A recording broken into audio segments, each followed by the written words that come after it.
Good morning, students. This class is for the students of BCA section A and B of 4th semester. So today we will be dealing with business writing skill in your syllabus. So what is a business report? Yes.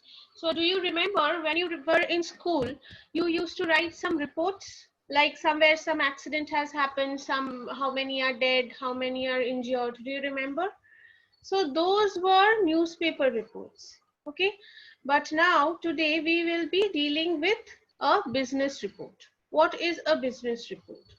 Suppose you work in a company and that company has launched a new product or manufactured a new product, and you being the employee of that company, you are given the task to write a report on that newly launched product. Okay, so the report which you will write is a business report. Now, so understood what a business report is? So how can you define a business report?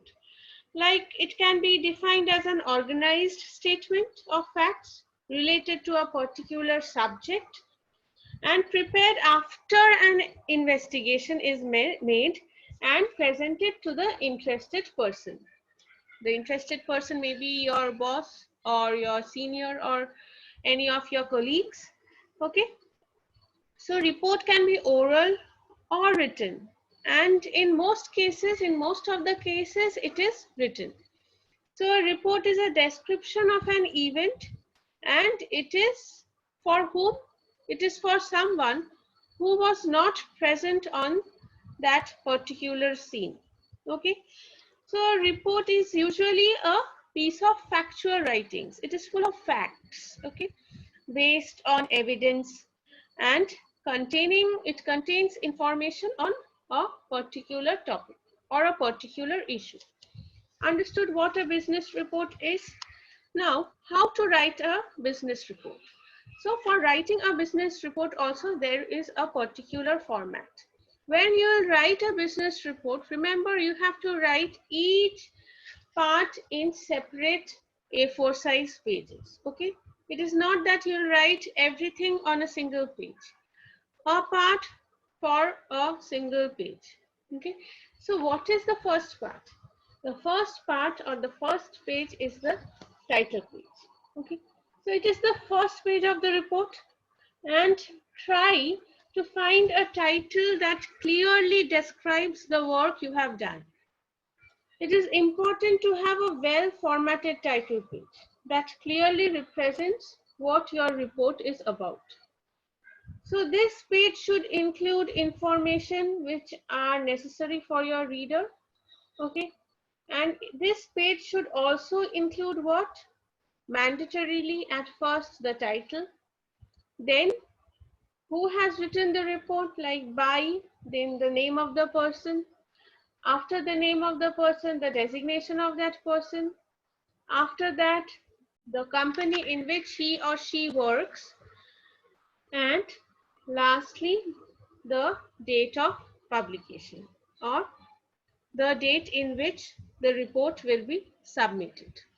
Understood what the title page is about? So next is abstract. So what is an abstract? You know what a summary is, right? So abstract is very similar to what a summary is, or it can be told that it is a little shorter than what a summary is.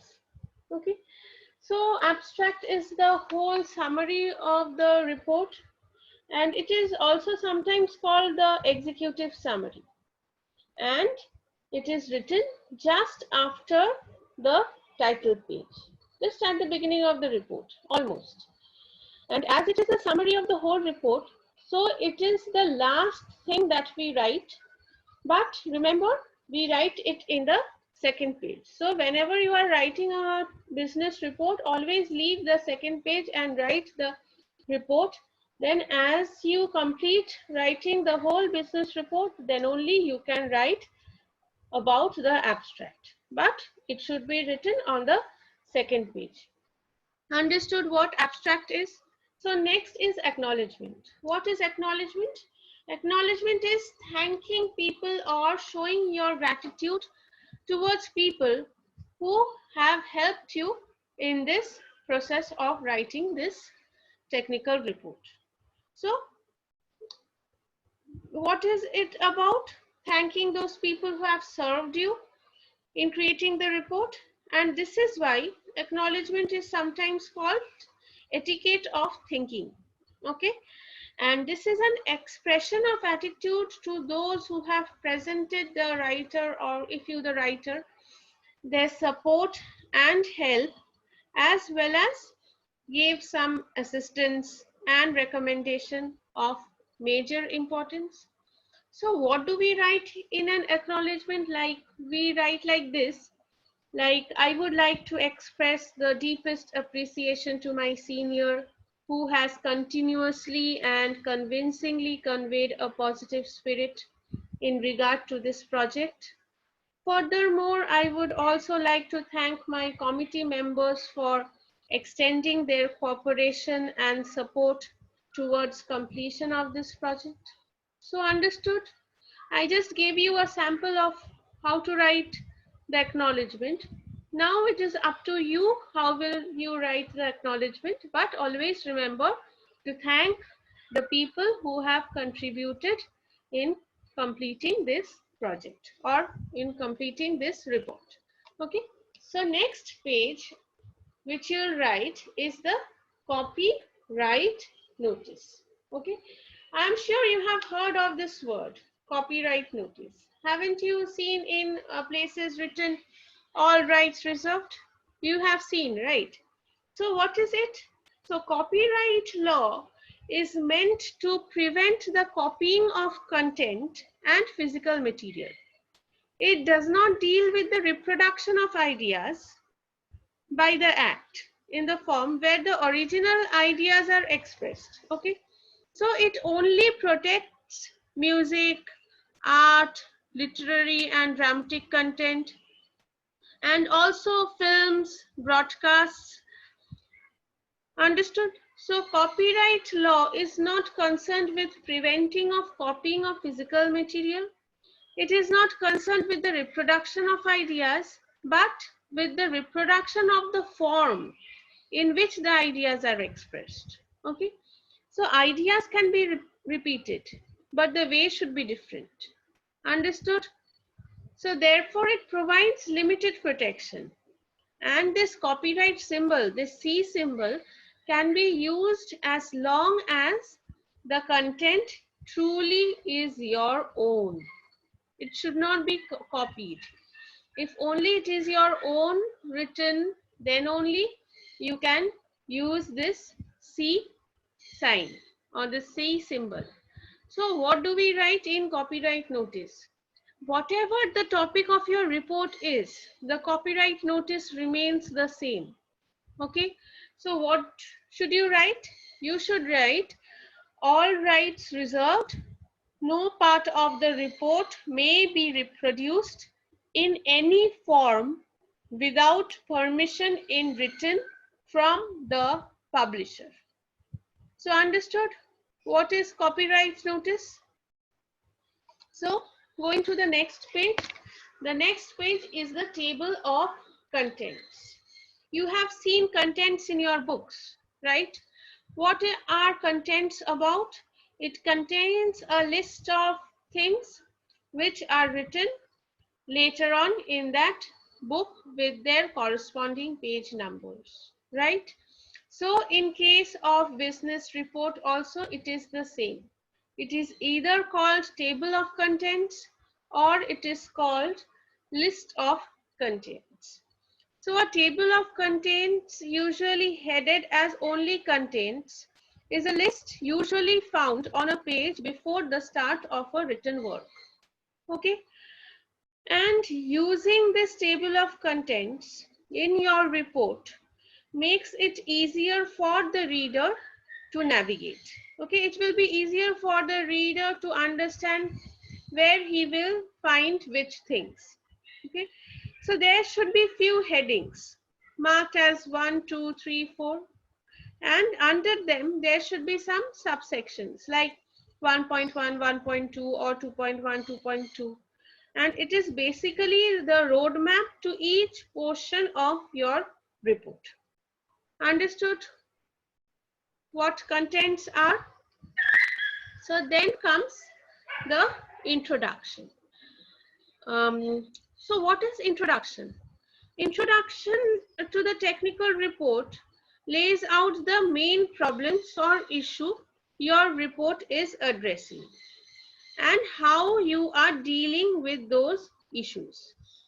You should also emphasize in the introduction itself that why is that issue important now, and you should also clearly establish the objectives or purposes behind writing your introduction or behind writing your report. Here in this slide, you can see that there is example of how you write the introduction. Okay, so can you tell me what are the differences between abstract and introduction? So in a gist, I must tell you that in an abstract, the whole thing is included. You can even include a line from the conclusion. Okay, but in case of introduction, only the background behind writing this particular project. Understood what introduction is? So next is the main body. A lot of things are included in main body, and this main body generally consists of 2 to 3 pages. Understood? So the body of your report is a detailed discussion of your work for the readers who want to know about the work in details or in depth. And the body of the report shows what was done, how it was done, and what the results are, and what the conclusion and recommendation can be. Understood what the body is about? You can include graphs and charts in this body section. And the next part is the conclusion. So conclusion summarizes what? Summarizes the report, what you have written up till now. And it also draws inferences from the entire process about what has been found or what has been decided, and what can be the impact of the findings or decisions. It should be written in very short. Okay. Now, last but not the least is the bibliography. From the name bibliography, you can understand that it is something related to books. Okay. So while you are writing the technical report, you must have taken the guidance of any book or any website. So under this bibliography section, you should write down the name of the books or name of the websites which you have written. And how you should write those? Suppose you are writing the name of any book. Okay, so at first the surname of the author should come. Then you should put a comma. Then write down the name of that person or the name of the writer. Then you should write down the title of the work or the title of the book. Understood what you should write in bibliography? And you can also include the websites, the links from which you have taken some information while writing this technical report or business report. So today, up to this, today we learned how to write a business report, and in my next lecture I will tell you what are the types or what are the different types of business reports. Thank you.